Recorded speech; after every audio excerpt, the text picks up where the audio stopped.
Bismillahirrahmanirrahim. Assalamualaikum warahmatullahi wabarakatuh. Alhamdulillahi rabbil alamin, wa afdalus salah wa atamut taslim ala sayyidina Muhammadin wa ala alihi wa sahbihi ajma'in, amma ba'd. Allahumma akhrijna min dhulumatil wahmi wa akrimna binuril fahmi وافتح علينا بمعرفة العلم وسهل أخلاقنا بالحلم. اللهم اجعلنا ممن يستمعون القول فيتبعون أحسنه.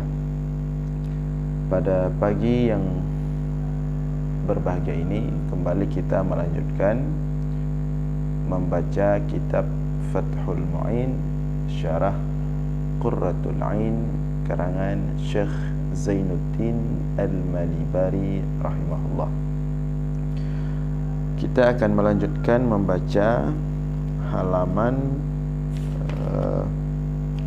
26 sampai halaman 28. InsyaAllah kita akan membaca dari halaman 26 sampai halaman 28.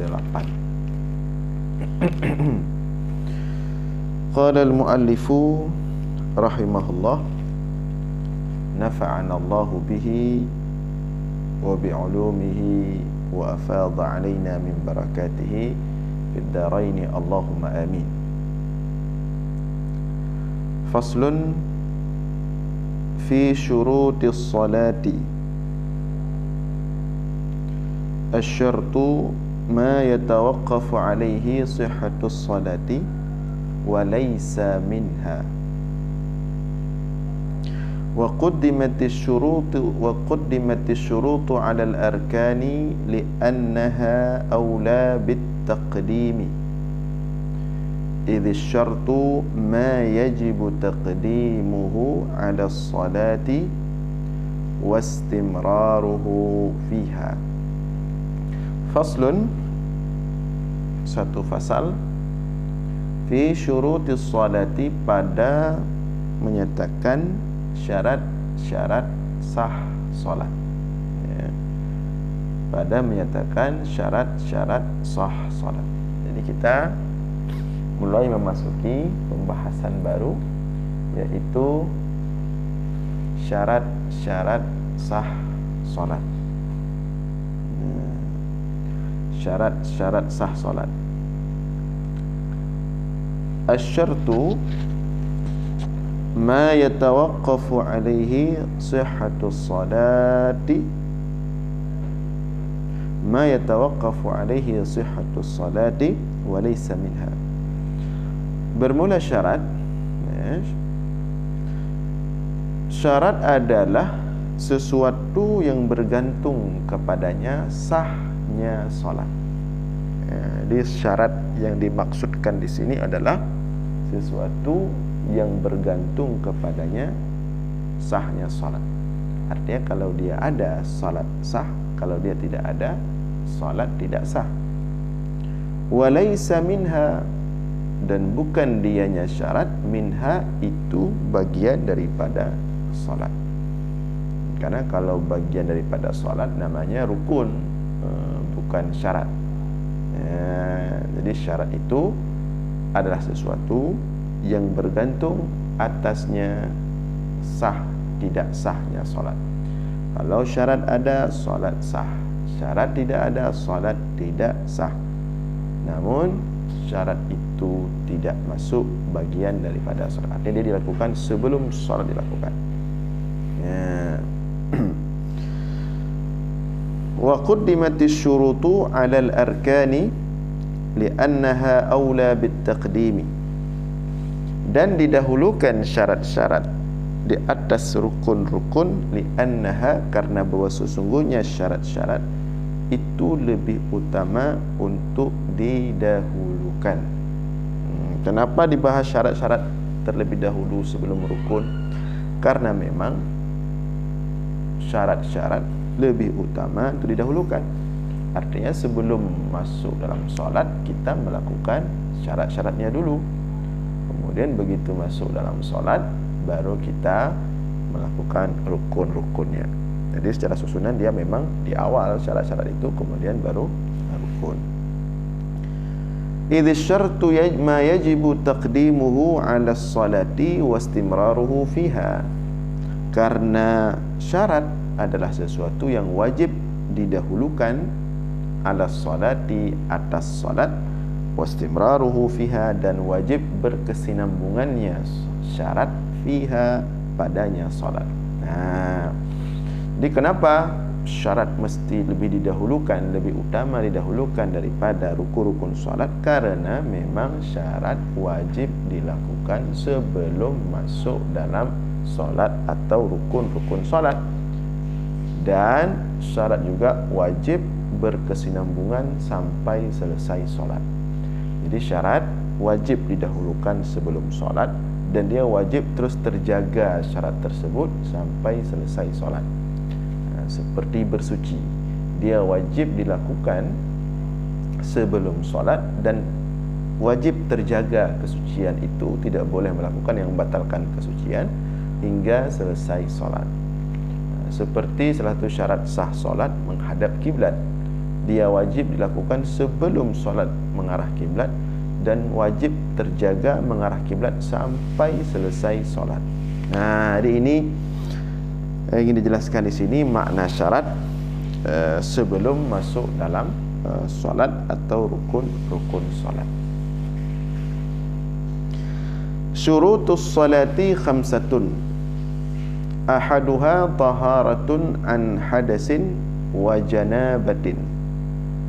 Syarat-syarat sah solat itu ada 5. Jadi ada 5 syarat-syarat sah solat. Ahaduha taharatun an hadasin wa janabatin. Salah satu daripada 5-nya, ya, atau yang pertama daripada yang kelima itu adalah suci, ya, bersuci daripada hadas dan janabah. Suci daripada hadas dan janabah. Itu makna taharah. Ya. Jadi syarat yang pertama daripada syarat-syarat sah solat adalah suci daripada hadas dan janabah. At-taharatu lughatan an-nadhafatu wal khulusu minad danasi, wa syar'an raf'ul man'i al-mutarattabi 'ala al-hadasi awin najasi. Taharah, ya, tadi kita sudah katakan bahawa syarat pertama untuk sah solat adalah taharah, bersuci, suci daripada hadas dan janabah. Lantas apa makna taharah? Makna taharah lughatan pada bahasa an-nadhafatu wal khulusu minad danas, bersih dan terlepas daripada kotoran. Ini makna taharah pada bahasa, yaitu bersih, an-nadhafah wal khulus, dan terlepas minad danas daripada kotoran. Wa syar'an, dan taharah pada makna syara', ya, raf'ul man'i al-mutarattabi 'ala al-hadasi awin najasi. Dan bermula taharah syar'an pada makna syara', raf'ul man'i, mengangkat yang menghalangi, mengangkat sesuatu yang menghalangi, al-mutarattabi, yang terdiri, alal hadasi, daripada hadas, dan awin najasi, atau najis. Ya, itu makna taharah pada syara'. Jadi mengangkat sesuatu yang menjadi penghalang untuk sahnya solat. Apa itu? Daripada hadas dan najis. Nah, itulah taharah pada makna syara'. Jadi mengangkat sesuatu yang menjadi penghalang untuk sahnya solat daripada hadas dan najis. Jadi kalau kita sedang berhadas, berarti ya kita angkat hadasnya dengan, kalau hadas kecil ya berwuduk. Kalau kita sedang dalam kondisi najis di tubuh kita, ya kita angkat najis itu untuk sah solat dengan cara membersihkannya dengan air dan seterusnya. Ya, itu makna taharah pada syarak. Jadi mengangkat sesuatu yang menghalangi, yang terdiri daripada hadas dan najis. Angkat hadas dan najis, kemudian baru bisa solat. Fal'ula ay taharatu anil hadas. Maka bermula yang pertama, ya. Fal'ula, maka bermula yang pertama, at-taharatu anil hadasi. Maka bermula yang pertama,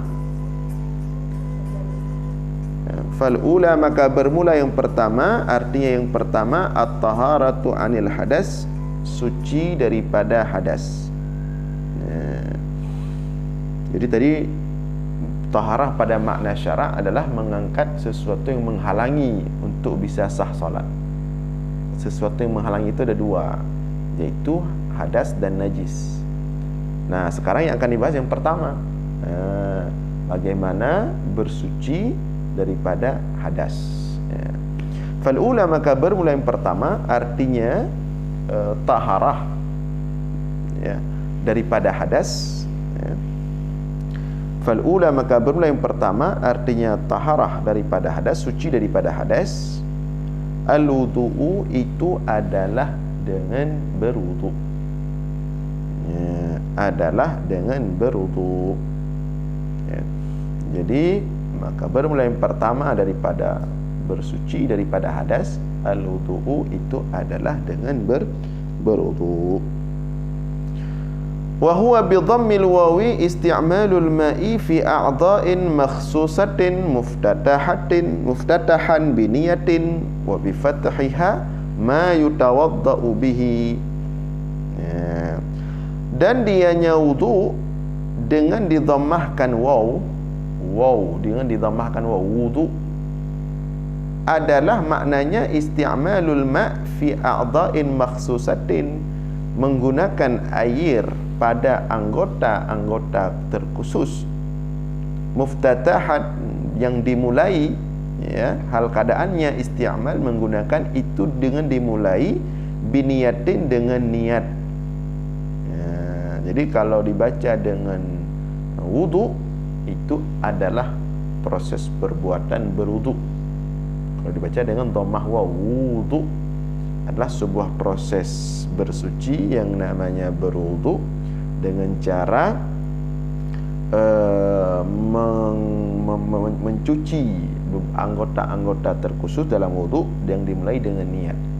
Itu makna wudu kalau dibaca dengan dhammah waw, wudu.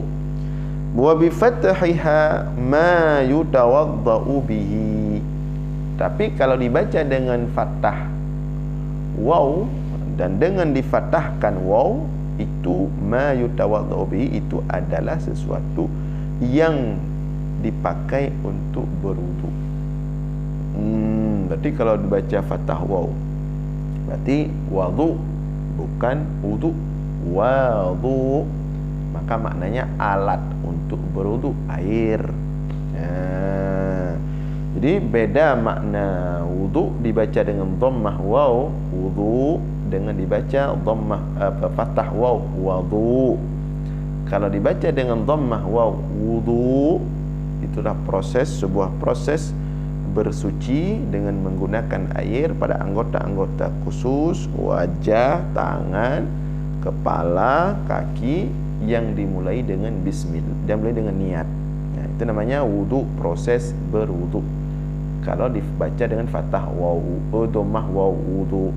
Tapi kalau dibaca dengan fathah waw, wudu, bukan wudu, wudu. Nah, ini maknanya alat atau sesuatu yang dipergunakan untuk berwudu, yaitu air.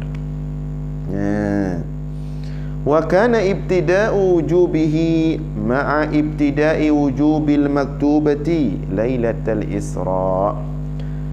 Dan adalah permulaan kewajiban berwuduk itu bersamaan dengan permulaan wajib solat 5 waktu Lailatul Isra, pada malam Lailatul Isra. Jadi kapan pertama wajib diturunkan kewajiban berwuduk untuk solat? Maka jawabannya, pertama disyariatkan berwuduk untuk solat itu bersamaan dengan turunnya kewajiban syariat melakukan solat 5 waktu, yaitu pada malam Isra dan Mi'raj. Jadi begitu turun syariat solat 5 waktu, beserta itulah turun syariat berwuduk. Wa syurutuhu ay wudu'i kasyurutil ghusli khamsatun. Dan bermula syarat-syaratnya, artinya wudu. Dan bermula syarat-syaratnya, artinya wudu. Kasyurutil ghusli, itu sama seperti syarat-syarat mandi wajib. Jadi syarat-syarat sah wudu sama seperti syarat-syarat sah mandi wajib. Tapi ini kita akan bahas wudu dulu. Nanti mandi wajib setelah wudu. Berapa? Khamsatun, ada 5 syarat-syaratnya. Jadi syarat-syarat untuk sah berwudu sama dengan syarat-syarat untuk sah mandi wajib, itu khamsatun, 5. Apa saja? Ahaduha, bermula yang pertama, salah satu daripada yang 5. Ahaduha, bermula salah satu daripada yang 5 itu, ma'un mutlaqun, adalah air mutlak. Jadi syarat utama untuk sah wudu sama dengan juga untuk sah mandi wajib. Ma'un mutlaqun adalah air mutlak, artinya dengan menggunakan air mutlak. Fala yarfa'ul hadasa wala yuzilun najasa wala yahsulu sa'irat taharati walau masnunatan illa al-ma'ul mutlaqu maka tidak mengangkat akan hadas dan tidak menghilangkan akan najis dan tidak menghasilkan seluruh bentuk-bentuk bersuci, walau masnunatan, walaupun bersuci yang sunat, illal ma'ul mutlaqu, kecuali oleh air mutlak. Fala yarfa'ul hadas, maka tidak ada yang dapat mengangkat hadas kecuali air mutlak. Jadi hadas itu tidak bisa diangkat kecuali oleh air mutlak. Wala yuzilun najas, dan juga najis tidak bisa dihilangkan kecuali dengan air mutlak, dan tidak bisa menghasilkan semua proses bersuci walaupun sunat kecuali dengan air mutlak. Walaupun itu proses bersuci yang sunat, seperti tajdid wudu, memperbaharui wudu, sunat. Kemudian apakah memperbaharui wudu itu karena wudu sudah ada, kita perbaharui saja, boleh dengan air mustakmal? Tidak boleh, tetap dengan air mutlak. Mandi solat Jumat kan tidak wajib, sunat. Mandi Aid kan tidak wajib, sunat. Lantas apakah karena dia itu mandi sunat, boleh kita gunakan air mustakmal bukan air mutlak? Tidak boleh. Seluruh proses taharah meskipun sunat harus menggunakan air mutlak. Kalau tidak, dia tidak akan menghasilkan. Kalau tayamum bagaimana? Tayamum tidak mengangkat hadas. tayamum itu kondisi darurat untuk sah solat. Jadi tayamum itu tidak mengangkat hadas. Jadi kalau kita sudah tayamum, sudah solat, kemudian bukan berarti hadas sudah hilang. Tidak, hadas tetap. Artinya kalau ada air, kita wajib menggunakan air itu untuk mengangkat hadas, baru hadas itu terangkat. Kan? Wa huwa ma yaqa'u alaihi ismul ma'i bila qaydin wa in rashaha min bukharil ma'it tahuril maghli aw istahlaka fihi al khalitu aw qaydin bimuwafaqatil waqi'i kama'il bahri bi khilafi ma la yudhkaru illa muqayyadan kama'il wardi. Wahuwa, dan dianya air mutlak. Lantas apa itu air mutlak? Lantas apa itu air mutlak? Dah yang kun i mutlak. Wahuwa, dan dianya air mutlak ma yaqa'u alaihi ismul ma'i bila qaidin, adalah sesuatu yang jatuh atasnya nama air, sesuatu yang berlaku padanya nama air, bila qaidin, tanpa kait, tanpa terikat dengan suatu nama. Jadi ma yaqa'u alaihi ismul ma'i bila qaidin, sesuatu yang sesuatu yang berlaku atasnya nama air tanpa diikat dengan suatu nama. Maknanya begini, kalau orang mengatakan air, itu langsung terbayang ke air. Itu namanya air mutlak, tanpa harus disebut nama yang nama yang mengaitkan dia. Jadi kalau orang minta air, maka orang pasti akan bawa air putih. Itu namanya air mutlak. Beda dengan air kopi. Kalau minta air kopi, tolong bawa air, apakah akan dibawa air kopi? Enggak. Minta air teh, tolong bawa air, apakah akan dibawa air teh? Tidak, harus sebut namanya. Harus bilang bawa air kopi, bawa kopi. Harus kita sebutkan bawa teh, baru dibawa teh, baru dibawa kopi.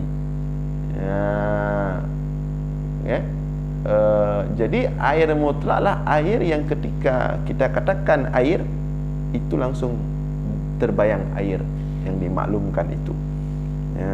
Jadi ma yaqa'u alaihi ismul ma', sesuatu yang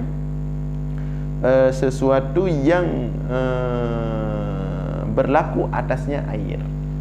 Jadi tanpa bila qaidin, tanpa kita menyebutkan kait, orang akan memahami air yang umumnya air, ya air putih, baik dari sumur maupun dari laut maupun dari hujan maupun dari mata air, orang akan mengatakan itu air. Tapi kalau air dia tanpa kita sebutkan nama, dia orang sudah paham itu air. Tapi kalau air kopi, air teh, air sirup, air jadi nggak bisa kita sebutkan air tok, harus kita sebutkan namanya. Itu beda air mutlak dengan selain air mutlak. Jadi air mutlak itu sesuatu yang berlaku kepadanya nama air. Kita sebutkan airnya sudah cukup, tanpa kita sebutkan nama kait. Berbeda dengan selain air mutlak, kita sebutkan nama. Air susu, baru dia bawa susu. Kalau kita minta susu dengan kita bilang tolong bawa air, apakah dia akan bawa air susu? Enggak, dia akan bawa air putih, air mineral. Itu beda air mutlak dengan air selain mutlak. Jadi air mutlak itu air yang berlaku kepadanya makna air tanpa disebutkan kait atau terikat dengan nama. Orang langsung paham mana air. Bawa air mineral, bawa air putih. Dari apa aja dia, dari sumur, dari PDAM, dari laut, dari langit, dari mata air. Pokoknya kalau kita sebut air, dia akan bawa air. Itu namanya air mutlak. Jadi sesuatu yang berlaku kepadanya air tanpa disebut nama. Wa in rashaha min bukharil ma'it tahuril maghli wala sekalipun sekalipun ya, wa in rasyaha min bukharil ma'it tahuri, sekalipun hasil atau percikan daripada air, daripada uap daripada uap air suci yang direbus. Yang direbus, kita kalau rebus air kan itu tutup pancinya kan menguap air, ada air juga itu, uapan air airnya itu air mutlak juga, karena masih dalam bentuk air yang umum itu. Nah, itu masih air mutlak juga. Jadi kita masak air, kemudian menguap dia, maka uapan air mutlak itu juga masuk dalam air mutlak.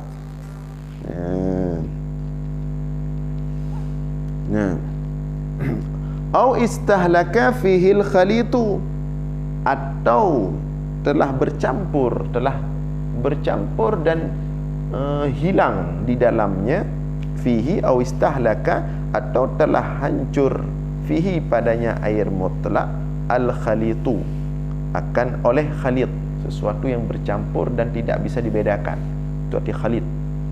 Jadi tetap air mutlak juga selama tidak merubah air itu.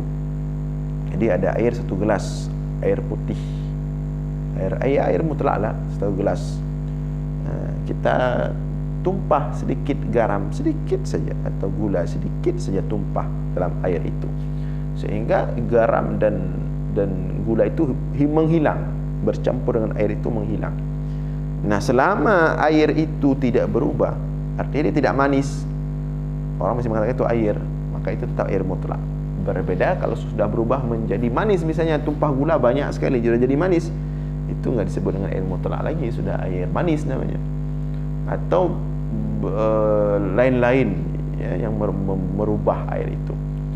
Tapi kalau jatuh sesuatu yang khalid, yang sesuatu itu bercampur dengan air itu sehingga tidak bisa dibedakan, maka selama air itu tidak berubah, air itu masih dikatakan air mutlak.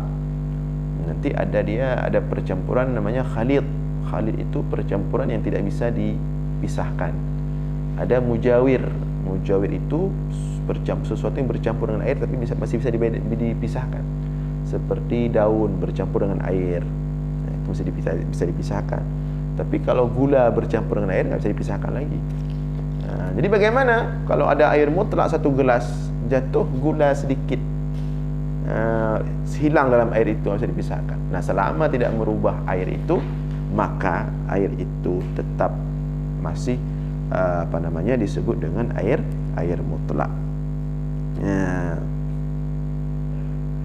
Au qaidin, atau dia disebut kaid, disebut nama. Tadi kan enggak boleh sebut nama, ya. Tadi kan enggak boleh sebut nama, ini sebut nama. Tapi bimuwa au qaidin, atau dengan nama, dengan sebut nama, dengan dikait, bimuwafaqatil waqi', dengan sesuai dengan fakta. Kama il bahri, seperti air laut, itu tidak apa-apa, dia tidak kemudian menyebabkan dia tidak mutlak. Karena tadi kan air mutlak itu enggak boleh ada kait, enggak boleh ada penyebutan nama. Artinya dengan tanpa disebut nama, disebutkan air aja dia udah tahu itu air mutlak. Ini di sini dikatakan atau boleh disebut nama, boleh juga sebut nama, tapi nama yang memang waqi', seperti air laut. Air laut. Tapi air laut itu walaupun enggak disebut nama laut, dia tetap pemahaman umum manusia, air termasuk air laut. Tapi kalau kopi, kopi enggak.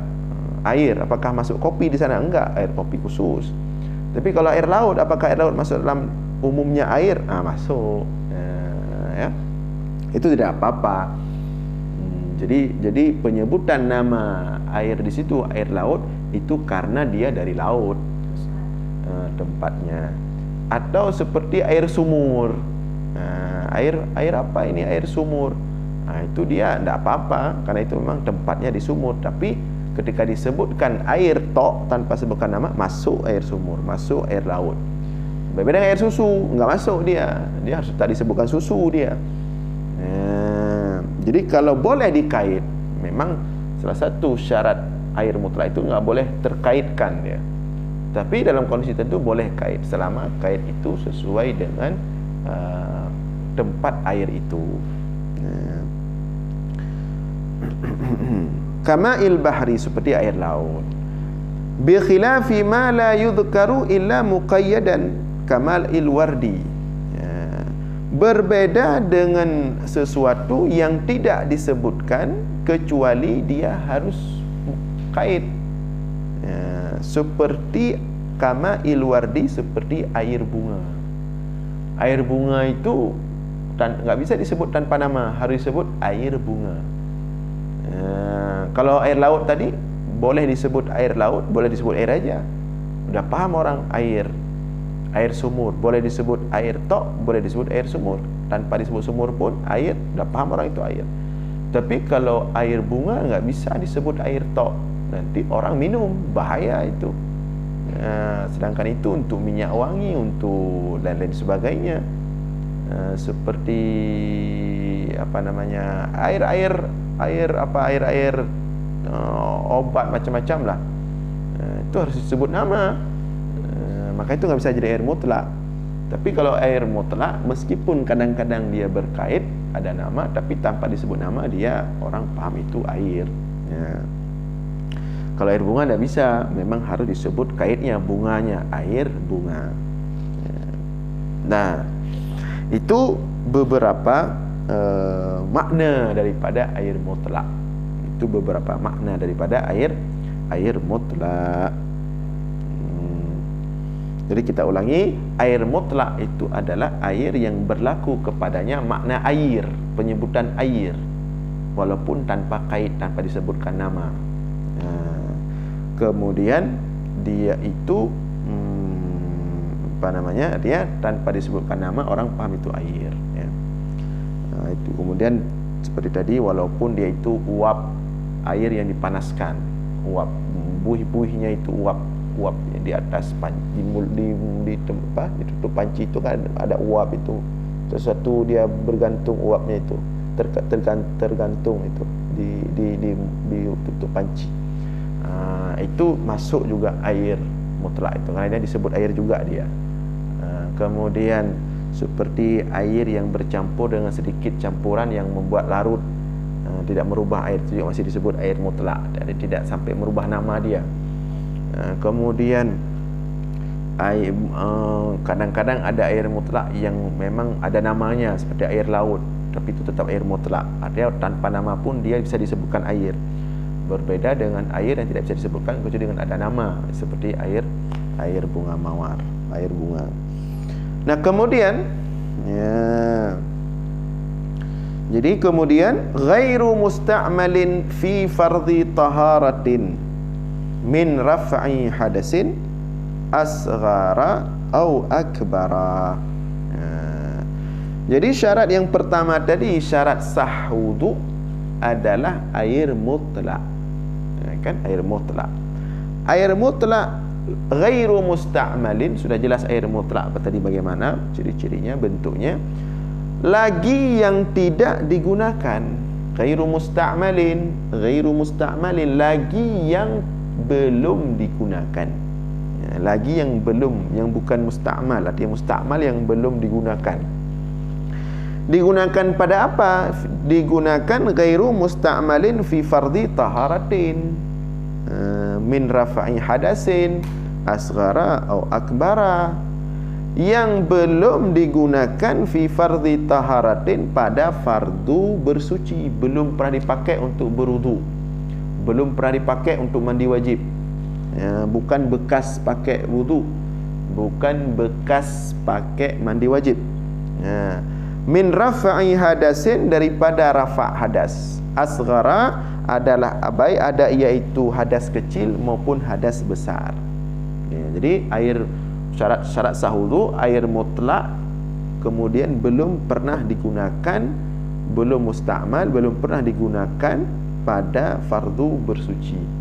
baik itu mengangkat hadas kecil maupun hadas besar. Belum pernah digunakan untuk berwuduk, belum pernah digunakan untuk mandi wajib. Bukan bekas air wuduk dan bukan bekas mandi wajib. Bukan bekas wuduk wajib, bukan bekas mandi wajib.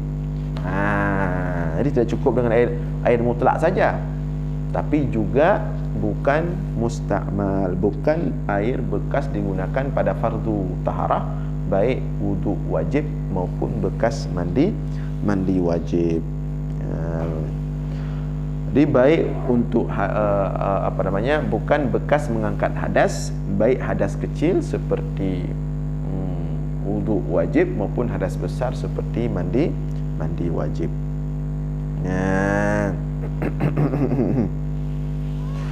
Walau min tuhri hanafiyyin lam yanwi aw sabiyyin lam yumayyiz li tawafin.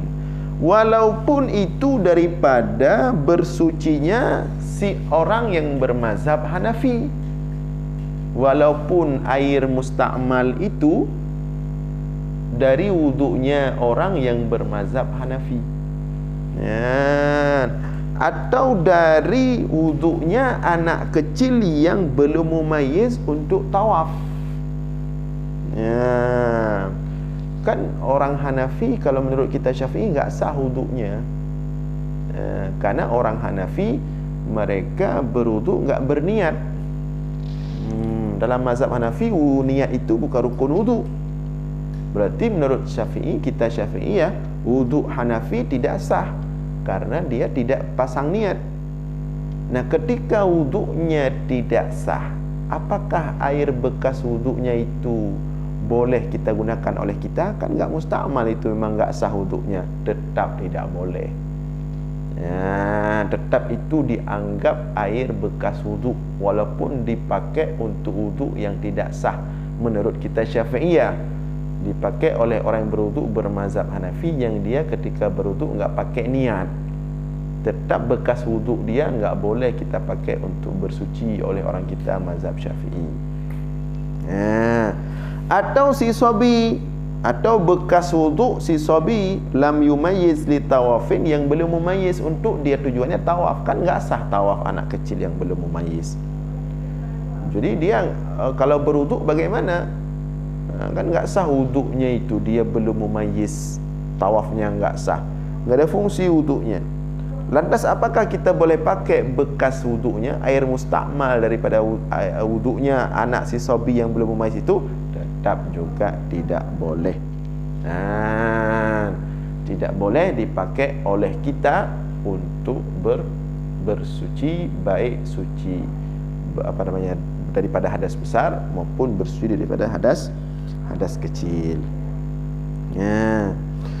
Wa izalati najasin, dan tidak pernah dipakai pada menghilangkan najis.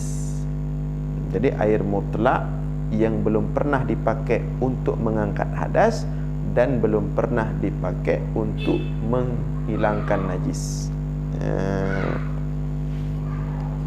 Jadi enggak boleh kita berwuduk dengan air bekas dipakai untuk mensucikan daripada najis, menghilangkan najis.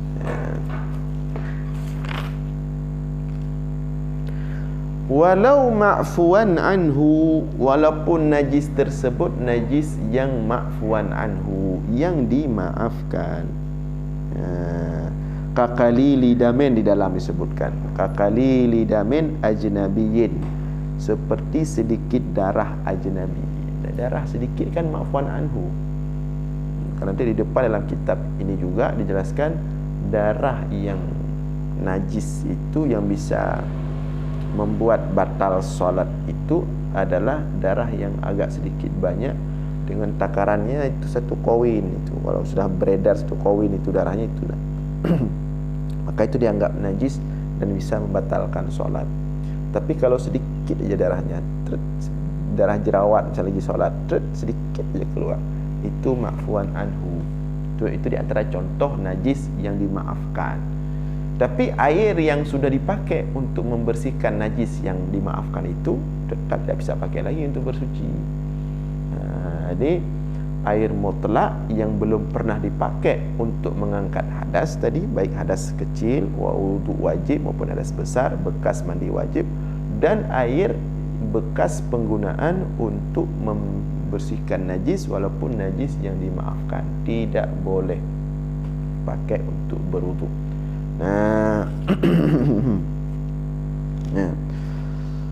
qalilan ay hala kaunil musta'mali qalilan ay dunal qullataini. Keadaannya musta'mal itu qalilan ay hala kaunil musta'mali qalilan, artinya hal keadaan musta'mal itu sedikit, artinya ay dunal qullataini, di bawah 2 qullah.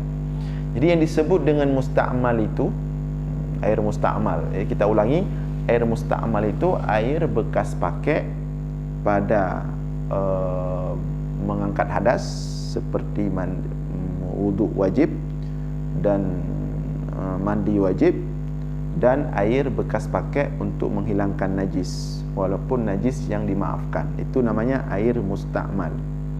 Nah, kapan dikatakan air itu musta'mal? Qalilan, apabila air tersebut qalil. Apa standar qalil? Tidak sampai 2 qullah.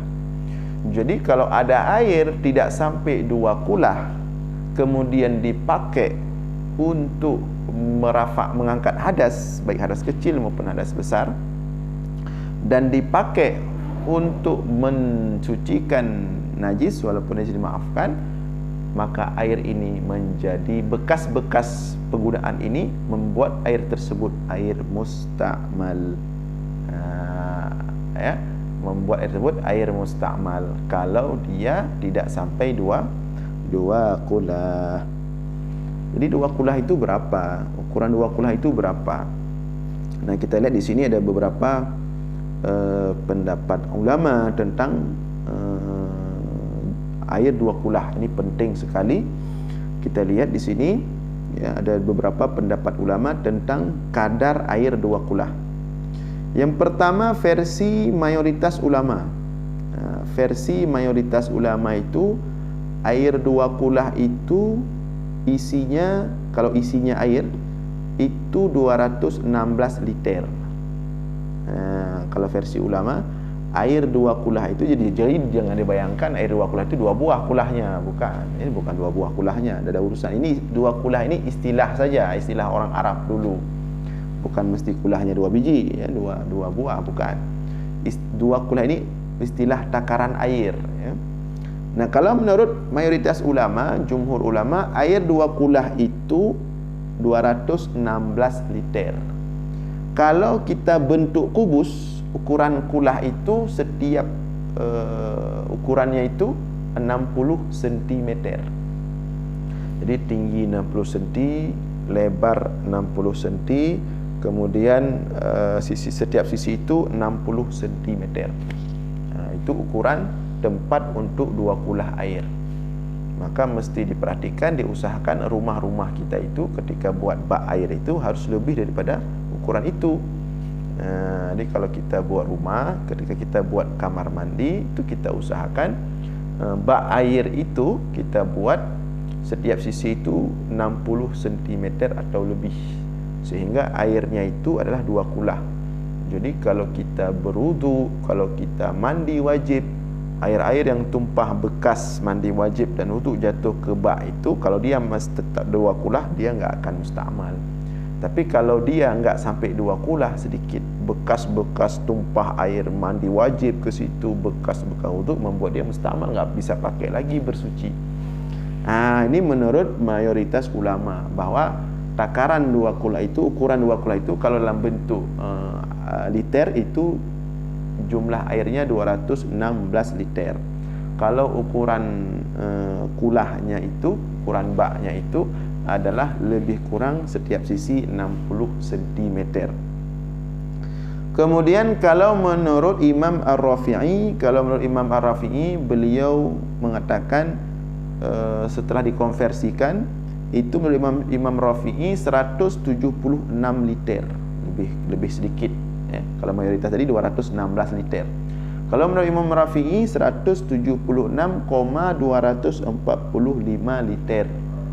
Kalau kita buat dalam bentuk kubus, dalam bentuk bak air, maka setiap sisinya itu 56,1 cm.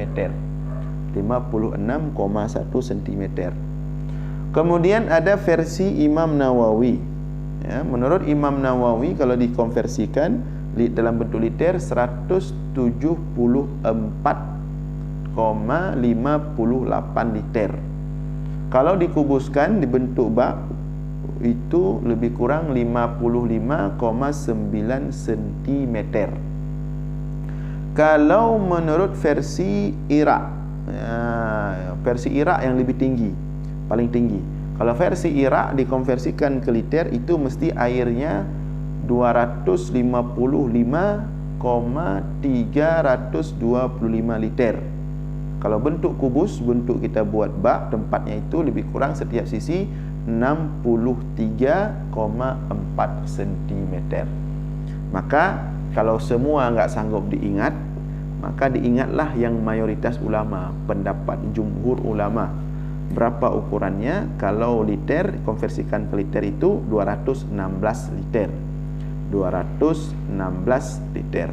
Kalau tempatnya itu ukuran tempat menurut jumhur ulama lebih kurang setiap sisi bentuk kubus itu 60 cm.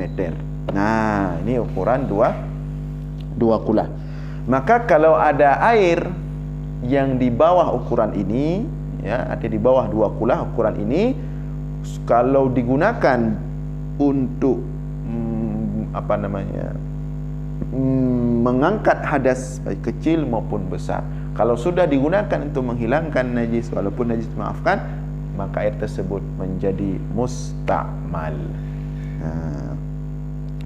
Kemudian fa in jumi'al musta'malu fa balagha qullataini fa mutahhirun kama law jumi'al mutanajjisu fa balagha qullataini wa lam yataghayyar wa in qalla ba'du bitafriqihi wa in qalla ba'du bitafriqihi.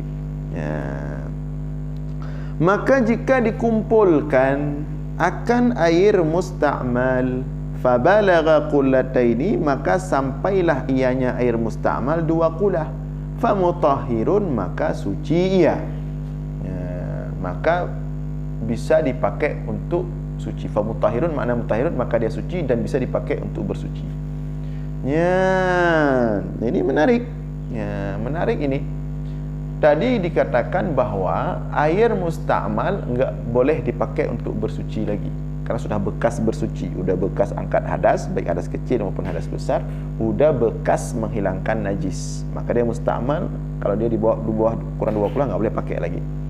Nah, sekarang seandainya air-air musta'mal ini, air-air bekas pakai untuk mengangkat hadas, air-air bekas pakai untuk menghilangkan najis, air-air musta'mal ini semua dikumpulkan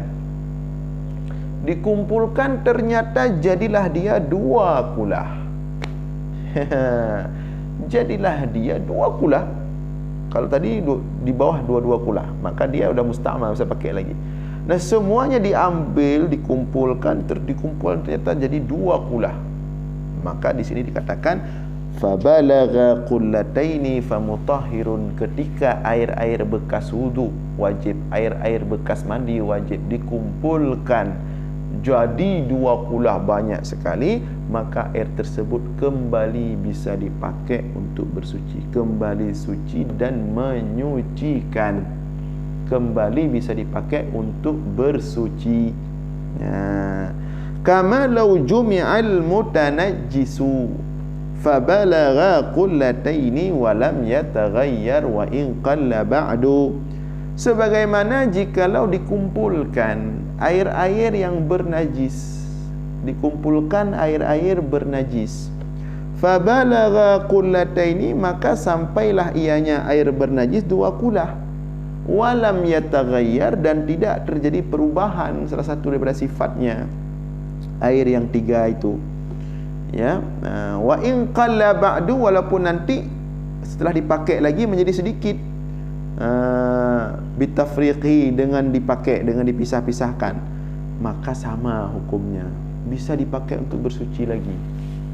Nah, ada air-air najis, air-air najis. Kita contohkan, ada air-air ember-ember kecil enggak sampai 2 kula, sudah kena kotoran cecak di situ. Air ember-ember kecil ada kotoran cecak, maka itu kan najis. Kalau enggak sampai 2 kula kena kotoran cecak itu najis. Dikumpulkan air-air kotor, air-air bernajis ini semua dikumpulkan. Ternyata ketika dikumpulkan air-air bernajis ini sampai 2 kula ukurannya. Nah, ketika dikumpulkan sampai 2 kula, dites, ternyata tidak berubah 3 sifat: rasa, warna, bau. Tidak ada 3 ini. Maka semua air-air bernajis ini yang sudah dikumpulkan menjadi 2 kula boleh kembali dipakai untuk bersuci, dianggap suci kembali. Sebagaimana tadi dikumpulkan air-air bekas musta'mal itu, air-air bekas pakai berwudu, dikumpulkan air-air bekas mandi wajib, dikumpulkan jadi 2 kula, kembali boleh dipakai untuk bersuci.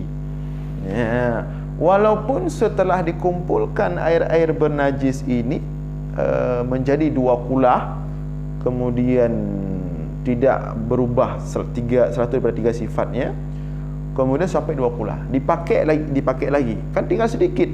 Apakah kemudian berubah jadi najis lagi karena dia dasarnya najis? Tidak, karena mengambil hukum sudah 2 kula. Fa'ulima anna al-isti'mala la yasbutu illa ma'a qillatil ma'i wa ba'da faslihi anil mahallil musta'mali walau hukman. Fa'ulima, maka diketahui. Jadi maka kalau demikian, ya, fa'ulima, diketahui. Apa diketahui? Annal isti'mala, bahwa sesungguhnya air musta'mal itu, bahwa sesungguhnya air musta'mal itu la yasbutu illa ma'a qillatil ma'i, tidak sabit ia kecuali dengan sedikitnya air. Ay wa ba'da faslihi, artinya dan setelah berpisahnya air, anil mahallil musta'mali, daripada tempat digunakan, walau hukman, walaupun secara hukmi. Ka'an jawaza mangkibal mutawaddi'i au rukbatihi, seperti bahwa melewati ianya air akan bahu orang yang berwudu atau lututnya orang yang berwudu.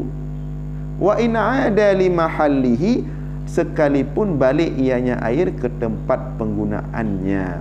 Au intaqala, atau berpindah ianya air min yadin li ukhra. Ya.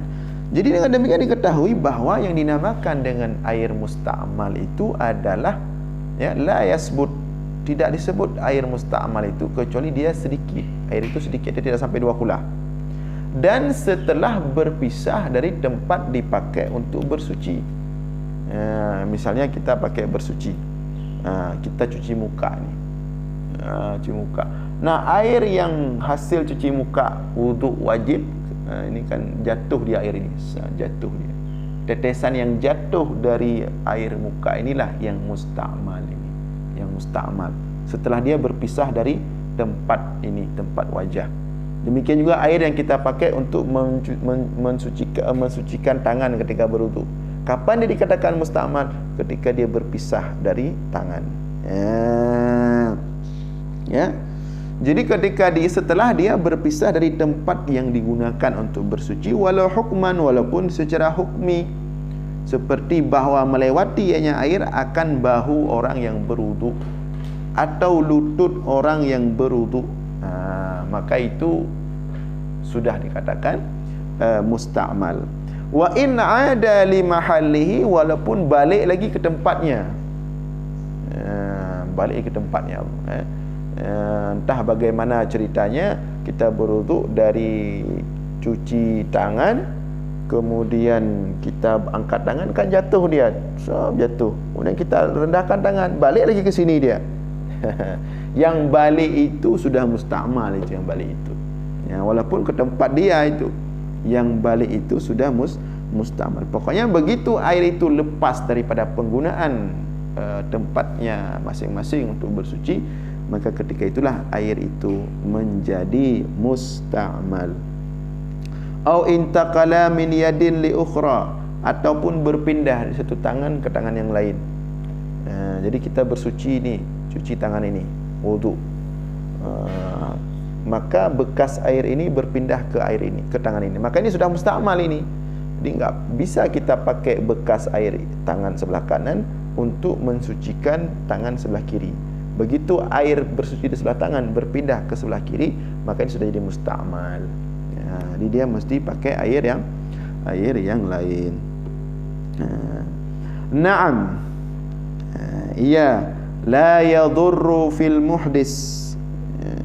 Naam, la yadurru fil muhdis infisalul ma'i minal kaffi ila as-sa'idi wala fil junubi infisaluhu minar ra'si ila nahwi sadri mahma yaghlibu fihi taqadhufu. Iya, ya, iya, na'am, iya, la yadurru fil muhdis, tidak memberi mudarat pada orang yang berhadas, ya, pada orang yang berhadas. Infisalul ma'i minal kaffi ila sa'id, terpisahnya air daripada telapak tangan ke apa namanya, ke sa'id. Sa'id itu sapai, apa namanya, apa, sapai, apa namanya, ke, jadi enggak masalah terpisah air dari telapak tangan ke lengan, ke lengan, ke siku, ya. Tidak masalah. Dan juga tidak masalah pada orang berjunub terpisahnya air daripada kepala ke seumpama dada. Itu enggak masalah kalau masih diangkat satu anggota. Itu kan enggak mungkin dihindari itu. Dari kita berwudu. Kita berwudu dari sini, air di sini. Kemudian loncat di sini ke sini airnya. Itu tidak masalah, masih satu anggota. Ya. Dan enggak mungkin dihindari. Itu memang seperti itu dia. Demikian juga kalau mandi, ketika kita mandi junub, mandi wajib, kadang-kadang air dari kepala itu loncat ke dada. Nah, ketika dia terpisah dari kepala loncat ke dada, apakah di dada itu sudah enggak musta'mal? Itu enggak masalah, karena memang ini satu badan semua. Ya, seperti juga kalau masih dalam satu tangan, dari telapak tangan loncat, enggak mengalir, kalau enggak masalah, enggak dimasalahkan, tapi loncat dari telapak tangan, loncat dia berpisah di tempat wudu, loncat ke sini. Nah, itu enggak dianggap musta'mal, masih satu anggota. Nah, yang dianggap musta'mal ketika dia loncat dari satu anggota ke tempat lain. Dari tangan ini loncat ke sini. Ketika loncat ke sini, ini baru musta'mal ini. Tapi kalau dia loncat antara satu anggota dari tempat ke tempat lain, walaupun enggak mengalir tapi meloncat sini, loncat ke sini air, maka ini tidak dikatakan musta'mal.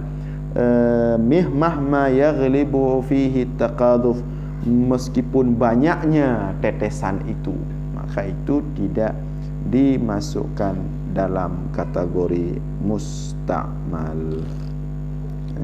Baik, untuk hari ini kita padai sampai di sini. InsyaAllah kita lanjutkan Senin depan pada waktu jam yang sama, itu setiap hari Senin pukul 9 pagi. Mudah-mudahan ada manfaat. Mohon maaf atas segala kekurangan. Wassallallahu ala sayyidina Muhammadin wa ala alihi wa sahbihi ajma'in. Wassalamualaikum warahmatullahi wabarakatuh.